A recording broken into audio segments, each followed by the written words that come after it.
There are so many bright ideas of the people wandering around IMTS 2016, and many individuals want to take that bright idea and turn it into a product that they take to market, but they don't know where to begin. Well, luckily, Bernie Martin, the president and founder of Rapid Production Marketing, is here to fill you in. So, Bernie, if we have a great idea, we want to bring a product to market, where do we begin? Well, the first question is, do you have a minimally viable product, an MVP? Is it, and when I say viable, is it viable in your backyard? So if you're in Akron, Ohio, and you've come up with a really cool product that's going to do something for the tire mold industry. The tire mold industry is very localized. And is that product adaptable to a larger audience around the world? So can it grow? Is there enough market for the product is really the first question. Okay, now if there is enough market for that product, what is the next step? We would need to market the idea before we could ever market the idea, right? Yeah, well, it really comes down to all those miscellaneous things. You're a great engineer, you've come up with a really cool idea, but you need a logo.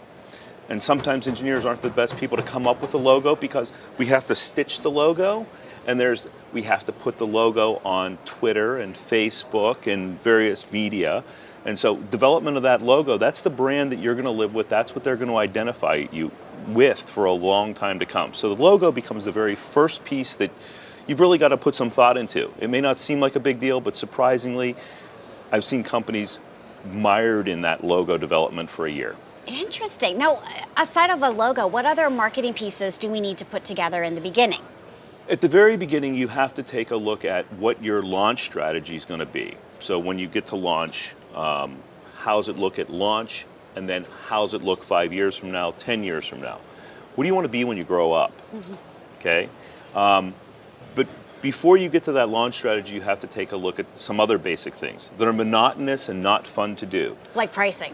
Like pricing. Yes. So what's your pricing schedule look like? Are you going to sell direct to somebody, to end users out there? And if you sell direct, what are you losing? How technical is the product? So does it really need some on-site engineering to help out, or do you want to handle all that? And if you grow really big, how are you going to handle all that, those phone calls and those engineering discussions? If you use a sales channel strategy, you're going to have engineers out there, but now we're back to pricing. Can they make money on it?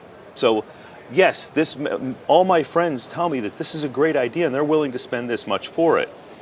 But you really need to have a 50% margin in here. You have to have some more profitability. So how do you make money at the end of the day once it's selling 5 years down the road? Well, once you figure out how you're going to make money, aren't there other pricing considerations? There's terms, there's conditions, ordering, shipping. We got to get the product from the plant to where it needs to go, right? Well, and that's the process, yes. So again, monotonous stuff that you may not have thought of at the beginning, and you may not think about again forever if you do it correctly. So what are the terms and conditions of the sale? What happens if something ships out to them and it's defective? What happens if it's damaged in shipping? How are you going to return that? What's the process for that? How do you issue credit on that?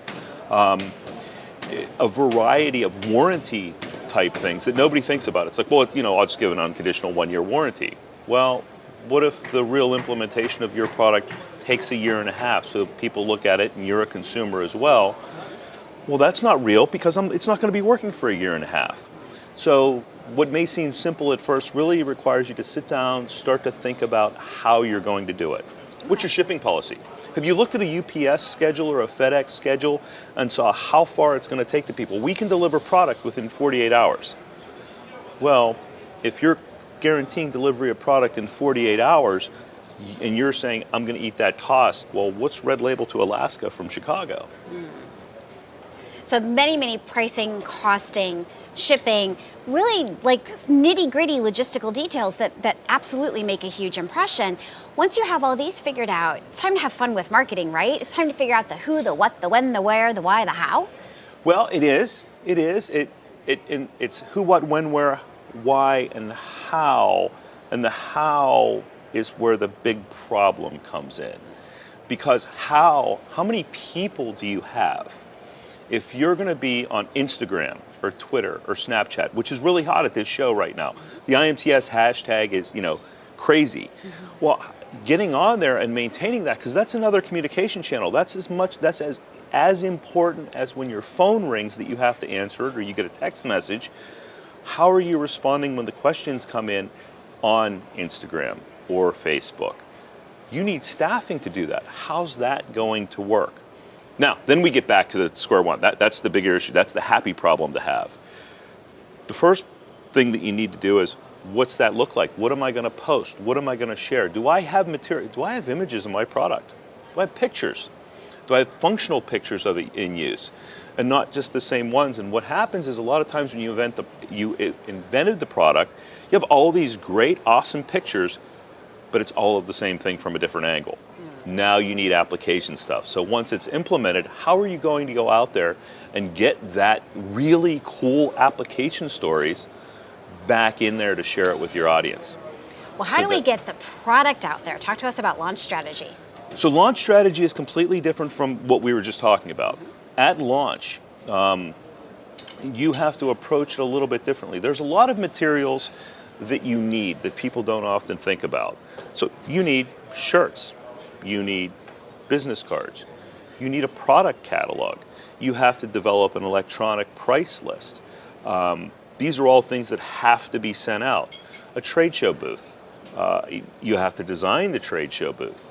These are upfront expenses that, candidly, to do a trade show like IMTS, let's pretend you get a 10 by 10 booth, and let's pretend that you're going to spend $9,000 at this show for a booth and hotels, food, the whole bit, and that's pretty inexpensive. How many leads do you get? So now you have to start thinking about, what's my cost per lead? At launch, your cost per lead may be $450 per lead at this show, or at any show. When you're down the road, well, my cost per lead is $20 or $2. That's great when you're an established brand, but at the beginning it's more expensive. So you've got to be prepared to spend some money, and you're not going to make money immediately. There's a break-even point somewhere. Where do you need to break even? How much can you afford? Because it's not a cheap endeavor. So once we have all of these details in place, and once we have our product that's ready to launch, how do we sell it? What kind of sales channel are we looking at? Well, there's a direct sales channel where you can sell online, and that starts to get limited after launch. It's a great way to launch, but then you want to go back and you want to, in our channel, let's call it tooling and work holding area. This probably applies to additive too, and I've had some discussions with the additive people of how they're going to get into the channel. You're going to need a distribution base, and you're going to need agents, because agents work on straight commission, and they're going to be engineers that basically take you out to the local sales channel. At that point, now you're faced with another dilemma. Can everybody sell it? If anybody calls me up, can they have it? Or am I going to go with a limited distribution model to where only a select group of distributors have this within a certain area, and they're the ones that I'm going to support? I have to get out there and train them. I have to spend time with them in the field. I have to teach people how to fish. I mean, you can go out with your product and you can sell it all day long. Now you have to replicate yourself. You have to duplicate yourself. You can't be the one fishing every day. You have to teach people a simple way to fish. And that sales and marketing strategy goes hand in hand. You have to give them everything that you can walk out and say, my product does this. It's so awesome and it's this great. And somebody asks you a question and you know the answer to that question because you've thought that all out in your head. You got to teach somebody all that. So you got to write it all down. You got to list it all out, and you got to think of all those possible frequently asked questions, and you got to cover all of them. And writing those down can be difficult at times. It takes a lot of thought. There's a lot of brain power that needs to go into you sitting down in a quiet space and saying, I need to do this so I can duplicate myself. And sometimes that's the hard part. It's not that hard to launch a product if you follow the advice of Bernie Martin, the president and founder of Rapid Production Marketing. And if you are walking around IMTS 2016 with that great idea, be sure you have all of these details, all of these logistics, and all of these considerations into place so that you can have much success with your launch.